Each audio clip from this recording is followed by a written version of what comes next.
Have you ever seen someone suffer and known deep in your bones that you could help them, but nobody would listen to you? Nobody would even give you a chance because of how you looked, where you came from, or how old you were. This is the story of a 10-year-old boy named Jerome Williams and a 7-year-old girl named Emma Foster who couldn't walk. But more than that, this is a story about something we've all experienced at some point in our lives: being invisible, being dismissed, being told that who we are isn't good enough to matter. This is truly black and white, where we prove that humanity has no color, no age limit, and no price tag. What you're about to hear is a true story, and I promise you, by the time we're finished, you'll never look at courage the same way again. Let me take you to Chicago Memorial Hospital, November 2020, a cold, rainy Tuesday morning, and a moment that would change hundreds of lives forever. Jerome Williams was 10 years old. He'd walked 12 blocks in the freezing rain. His sneakers, worn thin with holes in the soles, squeaked on the marble floor of Chicago Memorial Hospital's lobby. He was shivering, not just from the cold but from something deeper: fear, determination, and hope, all mixed together in the heart of a child who'd seen too much loss for someone so young.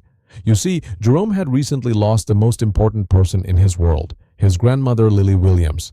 She'd raised him after his parents died when he was just 3 years old. She was a nurse, one of the best pediatric neurology nurses Chicago Memorial had ever seen. For 30 years, she worked in that hospital, helping children other doctors had given up on, and she taught Jerome everything she knew. Not because she expected him to become a doctor, but because she believed that knowledge, real knowledge, should never die with us. It should be passed down, shared, given freely to anyone with a heart willing to receive it. Jerome wasn't at the hospital that morning by accident. For weeks, he'd been sitting on the steps outside, watching, observing, taking notes in a tattered notebook his grandmother had given him. He was watching a little girl in a wheelchair, Emma Foster, 7 years old, beautiful, intelligent, trapped. The doctors said she'd never walk. They said she had severe cerebral palsy. They said her father, Dr. Michael Foster, one of the most respected surgeons in Chicago, should accept that his daughter would never run, never dance, never feel grass beneath her feet. But Jerome knew something nobody else knew. They were wrong. "Security, get this kid out of here before he contaminates something." The voice that shouted across that pristine lobby belonged to Dr. Richard Harrison, 45 years old, head of pediatric neurology, fourth-generation doctor, from a family so wealthy, so connected, so powerful that he'd never been told no in his entire life. And he was looking at 10-year-old Jerome Williams like he was garbage that had blown in from the street. Let me pause here for a moment because I want you to really feel this. Imagine being 10 years old. Imagine losing your grandmother, the only person who ever loved you. Imagine being alone in the world but carrying inside you knowledge that could save a child's life. And imagine walking into a place where people look at you and all they see is your worn-out shoes, your rain-soaked clothes, the color of your skin. They don't see your heart. They don't see your knowledge. They don't see your grandmother's legacy living inside you. They just see someone who doesn't belong. But Jerome didn't run. He stood there, water dripping from his jacket, and he said, in a voice so calm it surprised everyone, "Please, sir, I just want to help the girl in the wheelchair. I know how to make her walk." Dr. Harrison looked at Jerome like he was a stain on his immaculate white coat. "Didn't you hear me? I called security. Street kids don't come in here and tell doctors how to do their jobs." Street kid. 2 words. That's all it took to dismiss an entire human being, to reduce a child with knowledge, with purpose, with a grandmother's lifetime of wisdom inside him, to nothing. But then something happened, something Dr. Harrison couldn't control.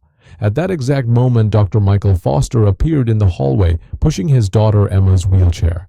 Emma had been coming to this hospital for 3 years. 3 years of physical therapy, 3 years of doctors telling her father there was no hope. 3 years of watching other children run and play while she sat trapped in her chair. She'd barely spoken in 2 years. The doctor said it was part of her condition that she was withdrawing into herself, giving up. But when Emma saw Jerome, she smiled. For the first time in months, that little girl smiled and she stretched out her small arms toward him, toward this boy she'd never met, this street kid her father's colleague was trying to throw out. "Emma, no," Dr. Foster whispered, instinctively pulling the wheelchair back. "Let's go to your session." But Emma pointed at Jerome and she said something she hadn't said in 2 years. One clear, perfect word: "Friend." The silence that followed was deafening. Dr. Harrison felt something he wasn't used to feeling, discomfort, because in 3 years of treating Emma Foster, 3 years of expensive therapy sessions, consultations, and carefully worded progress reports, she had never, not once, shown any interest in him or his treatments. But this boy, this child he'd called security on, Emma wanted him. Jerome knelt down to the level of Emma's wheelchair. His eyes met hers and he smiled, a real smile, warm and genuine. "Hi, princess," he said softly. "Do you want to learn how to dance?" "Enough!" Dr. Harrison exploded. His face was red. His hands were shaking, though whether from anger or something else nobody could tell. "Security, remove this boy immediately, and you," he pointed at Jerome with a trembling finger, "if you show your face here again, I'll call the police." The security guards moved forward. They were gentle, they didn't want to hurt a child, but they were firm. Jerome had to go. But before they led him to the exit, Jerome stood up slowly and he looked directly at Dr. Harrison. And he said something that made the doctor's blood run cold. "Doctor, I know exactly why Emma never got better. And I know you know too." Time seemed to stop. Dr. Harrison's face went pale. His confident posture collapsed. And for just a moment, just a flicker, everyone in that lobby saw something in his eyes that didn't belong there. Fear. As the security guards escorted Jerome toward the doors, the boy never looked away from Dr. Harrison. There was something in those young eyes that didn't belong to a 10-year-old child. An ancient wisdom, an unshakable determination, and most disturbing of all, the quiet confidence of someone who holds secrets too powerful to be revealed at the wrong time. If you're watching this and your heart is already racing, if you're already angry at the injustice, if you're already rooting for Jerome, hit that subscribe button right now, because what's about to happen will restore your faith in truth, in justice, and in the power of one determined soul to change the world. This is just the beginning. 3 days passed, 3 days since Jerome had been thrown out of Chicago Memorial Hospital, but Dr. Richard Harrison couldn't stop thinking about those words. "I know exactly why Emma never got better. And I know you know too." What did that kid mean? How could he possibly know? Harrison tried to convince himself it was nothing, just the wild accusations of a disturbed child, but something in the certainty of those eyes haunted him. He couldn't sleep. He couldn't focus. Every time he closed his eyes, he saw Jerome's face. On Thursday morning, Dr. Harrison arrived at the hospital at 6:30 a.m. He was early, anxious, unable to shake the feeling that something was about to go terribly wrong, and that's when he saw him, Jerome Williams, sitting on the front steps of the hospital, not trying to enter, not causing any trouble, just sitting there, watching, waiting, like he had all the time in the world, like he knew something inevitable was about to happen. "Haven't you called the police yet?" Harrison snapped at the security guard. The guard shrugged. "He's not causing any trouble, doctor, he just sits there. Technically, the sidewalk is public property." Harrison felt a flash of rage. This boy was mocking him, taunting him, and there was nothing he could do about it. During Emma's physical therapy session that morning, something strange happened. The little girl, who was normally quiet and withdrawn, who barely responded to exercises, who seemed to have given up on her own body, kept looking toward the window. Dr. Harrison followed her gaze, and there was Jerome outside, watching through the glass. Emma began to fidget in her wheelchair. She was trying to communicate, trying to reach out, showing more energy, more desire, more life than she'd shown in months. "What's going on with her today?" Dr. Foster asked, noticing the sudden change in his daughter. "Just a phase," Harrison replied quickly, walking over and closing the curtains. "Maybe we should adjust her medication." But Emma didn't calm down. She began to cry, real tears, tears of frustration that Dr. Harrison hadn't seen from her in years. It was as if she was desperately trying to communicate something that no one could understand, or perhaps that no one wanted to understand, because understanding would mean admitting they'd been wrong, that they'd failed her, and for Dr. Harrison it would mean something even worse. That afternoon, something happened that made Dr. Harrison's carefully controlled world start to crack. He found Jerome in the parking lot talking to Janet Thompson, one of the hospital's most senior nurses, a woman who'd worked there for 25 years, a woman everyone respected. "Janet, you were instructed not to interact with this child." Janet looked up, surprised but not intimidated.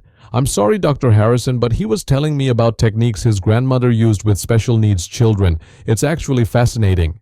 "Fascinating!" Harrison nearly shouted. "He's an uneducated child who lives on the streets." Jerome turned slowly to face Dr. Harrison, and when he spoke, his voice had that same disturbing calm that made grown adults feel like they were the children. "Doctor, my grandmother was Lily Williams. She worked at this hospital for 30 years in the pediatric neurology department. Perhaps you remember her." Dr. Harrison's blood ran cold. Of course he remembered Lily Williams. Everyone did. She was a legend at Chicago Memorial, one of the most respected nurses who had ever worked there, known for getting extraordinary results with cases other doctors considered hopeless. She'd retired 15 years ago, and she'd passed away recently. That's not possible," Harrison stammered. "She raised me after my parents died," Jerome continued, his voice steady as stone. "She taught me everything about how children's brains work, how to connect with them when adults give up. She taught me especially about cases like Emma's." Janet looked between the two of them, sensing a tension that went deeper than a simple disagreement about hospital protocol. "Dr. Harrison, if he really is Lily's grandson—" "Enough!" Harrison exploded. "I don't care who he claims to be. Children do not treat patients in this hospital." Jerome took a step forward, and for the first time, Dr. Harrison saw something other than calm in those eyes. He saw determination, pure, unbreakable determination, the kind that makes cowards step back. "Dr. Harrison," Jerome said quietly, "I know you're lying to Dr. Foster about Emma's progress. I know you know exactly what's wrong with her, but you're hiding it because you don't want to admit you misdiagnosed her 3 years ago." The world stopped. The parking lot with its sounds of cars and people seemed to fade into silence because everyone there, Janet, the security guards, the people walking by, everyone heard what Jerome just said, and everyone saw Dr. Harrison's face go white as a sheet. You don't know anything," Harrison whispered, but his voice was shaking. "I know Emma doesn't have severe cerebral palsy like you told her father," Jerome continued.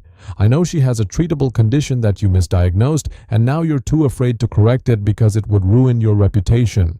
Let me stop here for a moment because I want you to understand what was happening in Dr. Harrison's mind at that moment. For 3 years, he'd been living with a secret, a mistake he'd made when Emma Foster was just 4 years old.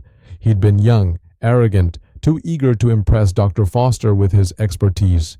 He'd made a diagnosis without proper testing, without double-checking, without humility. And when he realized his mistake months later, it was too late to fix it without admitting incompetence, without facing a lawsuit, without destroying his reputation. So he'd buried it, hidden it, kept treating Emma for a condition she didn't have while the years of her childhood slipped away. And now this 10-year-old boy, this child he'd dismissed as nothing, knew his secret. "How do you—" Harrison began, but Jerome wasn't finished. "And I know how to help her. My grandmother taught me exactly how to treat cases like this, but you'd rather keep an innocent child suffering than admit you made a mistake." Janet stood there in shock. She'd worked with Dr. Harrison for years. She'd never seen him like this, pale, trembling, completely out of control. "If you don't get out of here right now," Harrison threatened, "I'll call the police." But his voice no longer had any authority. It was the voice of a man who knew he'd been exposed. Jerome smiled, not a cruel smile, not a triumphant smile, but a sad smile. The smile of someone who understands that sometimes adults forget what really matters, that sometimes pride becomes more important than a child's suffering. "You can call them, doctor," Jerome said quietly, "but every day I'll be here, reminding you that there's a little girl in there who could be running and playing if you had the courage to do the right thing." He found Jerome in the parking lot talking to Janet Thompson, one of the hospital's most senior nurses, a woman who'd worked there for 25 years, a woman everyone respected. "Janet, you were instructed not to interact with this child." Janet looked up, surprised but not intimidated. "I'm sorry, Dr. Harrison, but he was telling me about techniques his grandmother used with special needs children. It's actually fascinating." "Fascinating!" Harrison nearly shouted. "He's an uneducated child who lives on the streets." Jerome turned slowly to face Dr. Harrison, and when he spoke, his voice had that same disturbing calm that made grown adults feel like they were the children. "Doctor, my grandmother was Lily Williams. She worked at this hospital for 30 years in the pediatric neurology department. Perhaps you remember her." Dr. Harrison's blood ran cold. Of course he remembered Lily Williams. Everyone did. She was a legend at Chicago Memorial, one of the most respected nurses who had ever worked there, known for getting extraordinary results with cases other doctors considered hopeless. She'd retired 15 years ago, and she'd passed away recently. That's not possible," Harrison stammered. She raised me after my parents died. Jerome continued, his voice steady as stone. She taught me everything about how children's brains work, how to connect with them when adults give up. She taught me especially about cases like Emma's. Janet looked between the two of them, sensing a tension that went deeper than a simple disagreement about hospital protocol. Dr. Harrison, if he really is Lily's grandson— Enough! Harrison exploded. I don't care who he claims to be. Children do not treat patients in this hospital. Jerome took a step forward, and for the first time, Dr. Harrison saw something other than calm in those eyes. He saw determination, pure, unbreakable determination, the kind that makes cowards step back. Dr. Harrison, Jerome said quietly, I know you're lying to Dr. Foster about Emma's progress. I know you know exactly what's wrong with her, but you're hiding it because you don't want to admit you misdiagnosed her 3 years ago. The world stopped. The parking lot with its sounds of cars and people seemed to fade into silence because everyone there, Janet, the security guards, the people walking by, everyone heard what Jerome just said, and everyone saw Dr. Harrison's face go white as a sheet. You don't know anything, Harrison whispered, but his voice was shaking. I know Emma doesn't have severe cerebral palsy like you told her father, Jerome continued. I know she has a treatable condition that you misdiagnosed, and now you're too afraid to correct it because it would ruin your reputation. Let me stop here for a moment because I want you to understand what was happening in Dr. Harrison's mind at that moment. For 3 years, he'd been living with a secret, a mistake he'd made when Emma Foster was just 4 years old. He'd been young, arrogant, too eager to impress Dr. Foster with his expertise.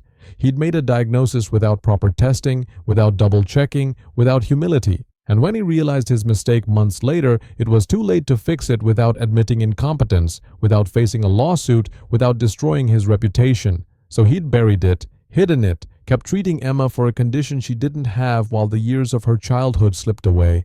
And now this 10-year-old boy, this child he'd dismissed as nothing, knew his secret. How do you— Harrison began, but Jerome wasn't finished. And I know how to help her. My grandmother taught me exactly how to treat cases like this, but you'd rather keep an innocent child suffering than admit you made a mistake. Janet stood there in shock. She'd worked with Dr. Harrison for years. She'd never seen him like this, pale, trembling, completely out of control. If you don't get out of here right now, Harrison threatened, I'll call the police. But his voice no longer had any authority. It was the voice of a man who knew he'd been exposed. Jerome smiled, not a cruel smile, not a triumphant smile, but a sad smile. The smile of someone who understands that sometimes adults forget what really matters, that sometimes pride becomes more important than a child's suffering. You can call them, doctor, Jerome said quietly, but every day I'll be here, reminding you that there's a little girl in there who could be running and playing if you had the courage to do the right thing. As Jerome calmly walked away, Dr. Harrison stood frozen. His carefully constructed world, built on reputation, status, and the blind trust of wealthy families, was beginning to crumble. And what Dr. Harrison didn't realize yet was that Jerome wasn't there by chance.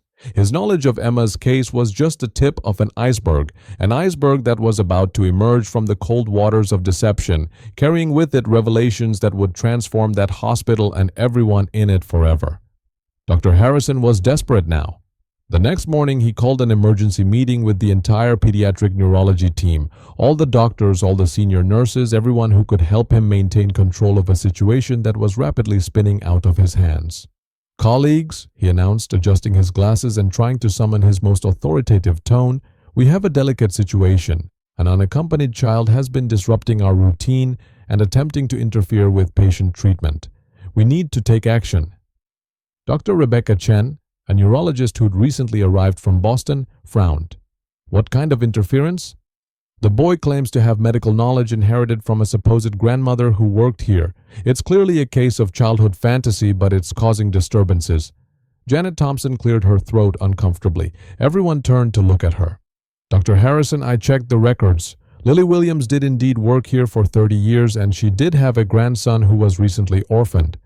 The silence in the room was deafening. Harrison felt sweat begin to form on his forehead. His carefully crafted narrative was falling apart. That doesn't change the fact that a child cannot— Excuse me, Dr. Chen interrupted. May I ask what kind of knowledge this boy has demonstrated? Harrison hesitated because he couldn't admit that Jerome had identified his misdiagnosis without completely exposing himself. without admitting that a 10-year-old child had seen what he'd deliberately hidden for 3 years. Unscientific techniques, Harrison said vaguely. Baseless theories. I'd like to talk to him, Dr. Chen said decisively. If he really is Lily Williams's grandson, that changes everything. She was a legend here. That afternoon, Jerome was at his usual spot on the hospital steps when Dr. Chen approached him. Unlike Dr. Harrison, she didn't look at Jerome and see a problem to be removed. She saw a person, a child who might have something valuable to say. She sat down next to him, treating him as an equal. You must be Jerome. I'm Dr. Chen. I heard about your grandmother. Jerome studied her carefully. Years of watching his grandmother taught him to recognize genuine people from those just playing a role.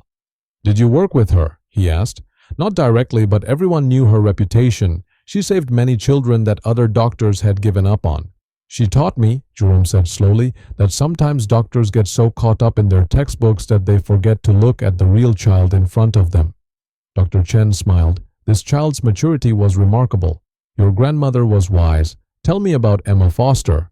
Jerome looked her straight in the eye. Do you really want to know, or are you testing me to see if I actually know anything? The directness of the question caught Dr. Chen off guard. Most adults would have danced around it, but this child cut straight to the truth. I really want to know, she said honestly. Emma doesn't have severe cerebral palsy as her chart says, Jerome explained. She has neuromuscular disconnection syndrome, a completely different condition that can be treated with specific therapeutic stimulation. My grandmother taught me to recognize the signs. Dr. Chen felt a chill run down her spine. If Jerome was right, it meant Emma had spent 3 years receiving completely inadequate treatment, 3 years of her young life wasted. How can you be so sure? She asked quietly. Because I saw the same symptoms in my cousin before my grandmother helped her, Jerome replied. And because I've been watching Emma for weeks through that window. She responds to stimuli that a child with severe cerebral palsy wouldn't respond to. At that exact moment, Dr. Harrison appeared at the hospital entrance. He saw Jerome and Dr. Chen sitting together talking like colleagues, and his expression transformed into pure fury. Dr. Chen, what are you doing? Talking to a very perceptive young man, she replied calmly, standing up. Jerome, I'd like you to meet Dr. Foster. I think he should hear your observations about Emma. Harrison's blood ran cold. If Jerome spoke to Dr. Foster about the misdiagnosis, if the truth came out, his career would be over, his reputation destroyed, everything he'd built would crumble. This is absolutely unacceptable, Harrison exploded. Dr. Chen, you're allowing a street kid to question our medical protocols. A child, Dr. Chen replied evenly, who demonstrates exceptional medical knowledge inherited from one of the best professionals this hospital has ever had. Jerome stood up slowly. He was watching the dynamic between the two doctors, watching Dr. Harrison's panic, his desperation. It confirmed everything Jerome suspected. Dr. Harrison, Jerome said with that unnerving calm, you're afraid of what I'm going to tell Dr. Foster, aren't you? I'm not afraid of anything a child can say. Then why don't you let me show him what I know about Emma? If I'm wrong, you can throw me out of here for good. Dr. Chen looked between Jerome and Harrison, sensing a tension that went far beyond a simple disagreement about hospital protocol. Something deeper was happening here. Harrison, she said carefully, what's the problem? If the boy is wrong, it will only confirm our methods. Harrison was cornered. Refusing now would raise more suspicion, but agreeing could expose everything. All right, he finally said, trying to keep his voice steady, but when this charade is exposed, I want formal action taken against anyone who participated in it. Jerome smiled, that sad, knowing smile that didn't belong on a 10-year-old face. Perfect, Dr. Harrison. I think you're going to be very surprised by what we discover. As they walked toward the hospital, Dr. Chen whispered to Jerome, Are you sure you know what you're doing?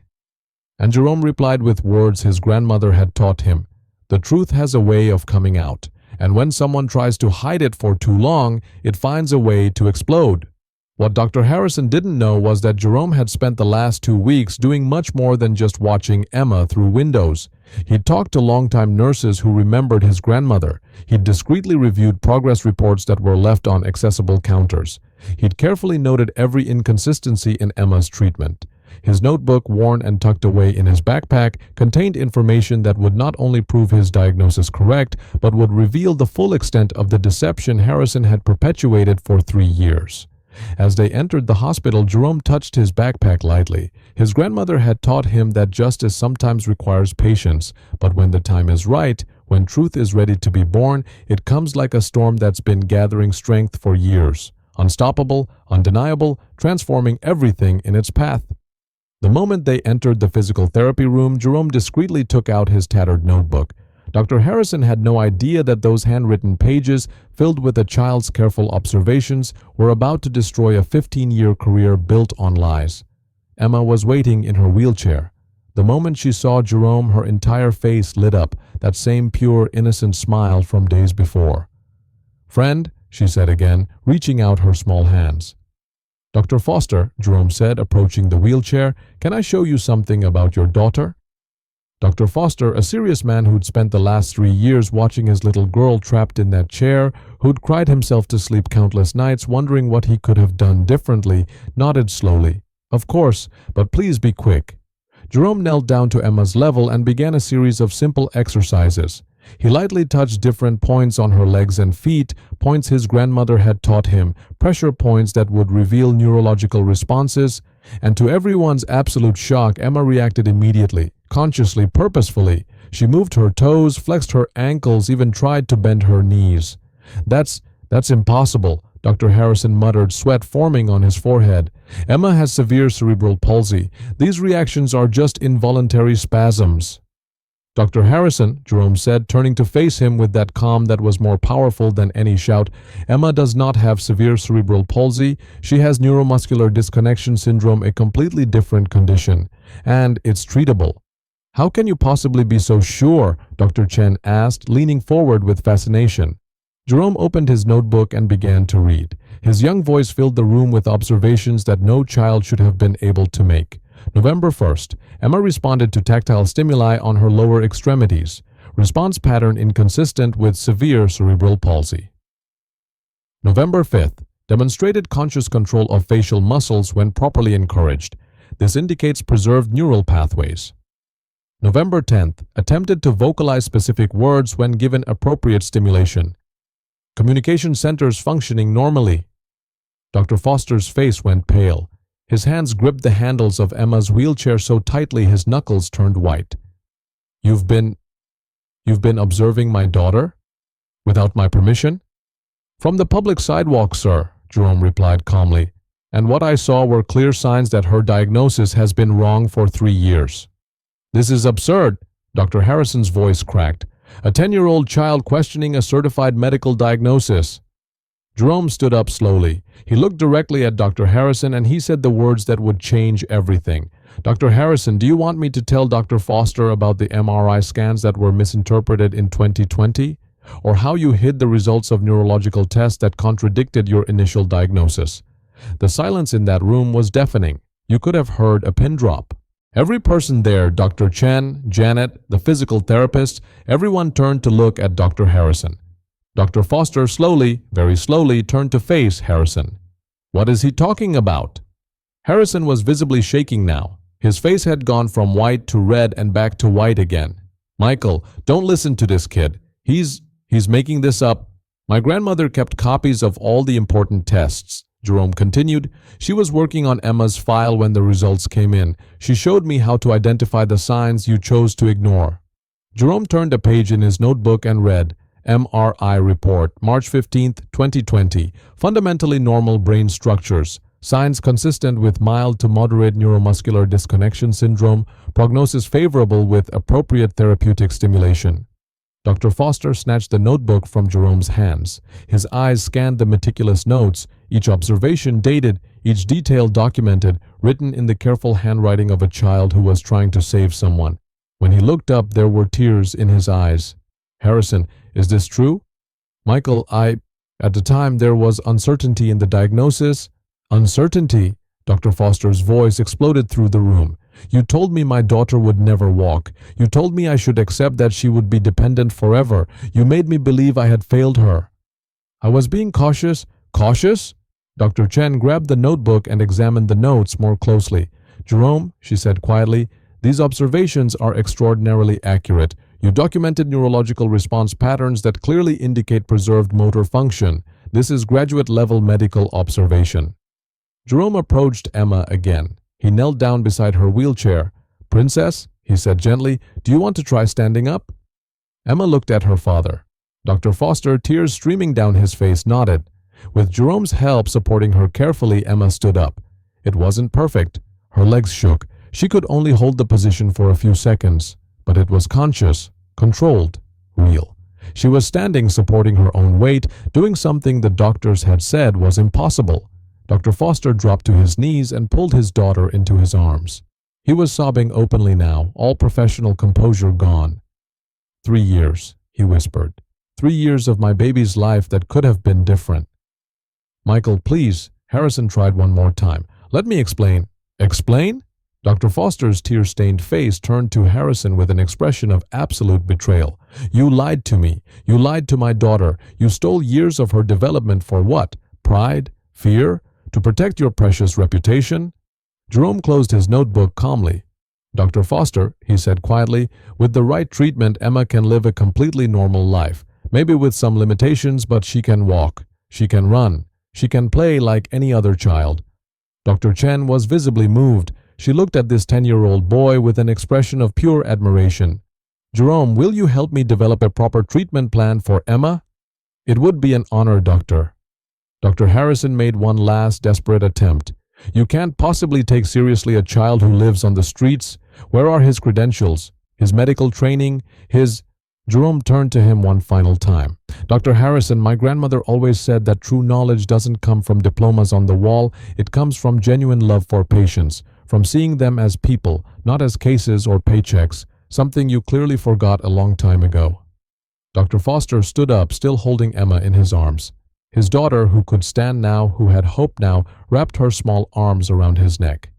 "Harrison," Dr. Foster said, his voice deadly calm, "you're fired, effective immediately, and you can be absolutely certain that the medical board will hear every detail of what happened here." Dr. Harrison staggered backward. His mouth opened and closed, but no words came out. His career, 15 years of prestige, power, and praise was destroyed, not by a rival doctor, not by a formal investigation, not by the medical board, but by a 10-year-old boy who cared more about one little girl than Harrison had ever cared about any patient in his life. He turned and stumbled out of the room, broken.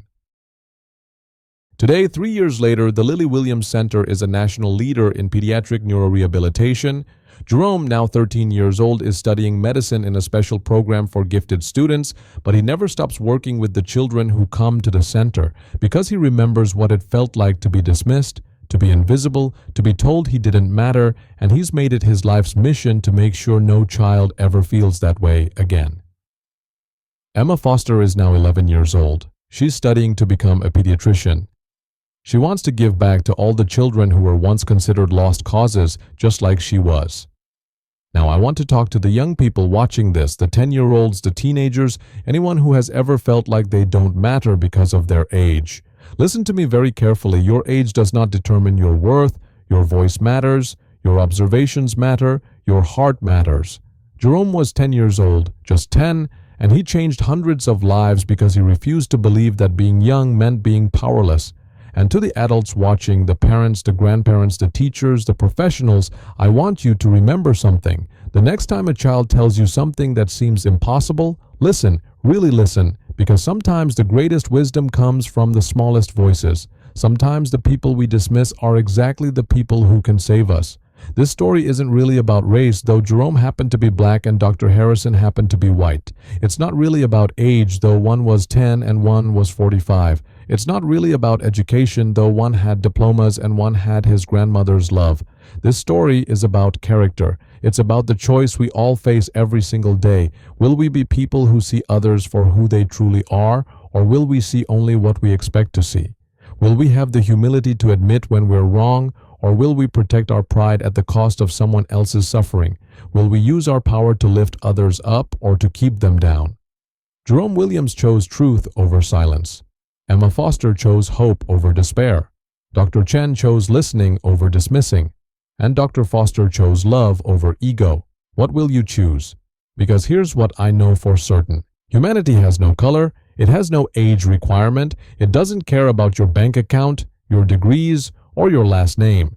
Humanity is simply about how we treat each other when it costs us something, when it would be easier to look away, when it would be more convenient to stay silent. Jerome didn't look away. He didn't stay silent. And because of that, hundreds of children are walking today who were told they never would. Hundreds of families have hope that was stolen from them by pride and fear. And one little girl is dancing who was told she'd spend her life in a wheelchair. So I'm asking you today, who in your life needs someone to believe in them? Who have you dismissed because of how they look, where they come from, or how old they are? Who is waiting for anyone to give them a chance? Be that person. Be the one who sees potential where others see problems. Be the one who listens when others dismiss. Be the one who has the courage to admit when you're wrong. Be the one who chooses people over pride. If this story touched your heart, share it with someone who needs to hear it today. Leave a comment telling us about a time when someone believed in you when nobody else did, or when you took a chance on someone others had given up on. Hit that like button if you believe that true strength has no age limit, no color requirement, and no social boundaries. And subscribe to Truly Black and White, because we're going to keep bringing you stories that prove what really matters isn't what we look like on the outside, but who we choose to be on the inside. Remember, the next time you're tempted to dismiss someone because they seem too young, too different, or too unexpected, think of Jerome Williams. Think of a 10-year-old boy who changed the world because one person his grandmother believed he could. And then ask yourself, who could I help change the world today? I'll see you in the next story. Because at Truly Black and White, we believe in the power of one voice, one heart, one person who refuses to give up. That person could be you.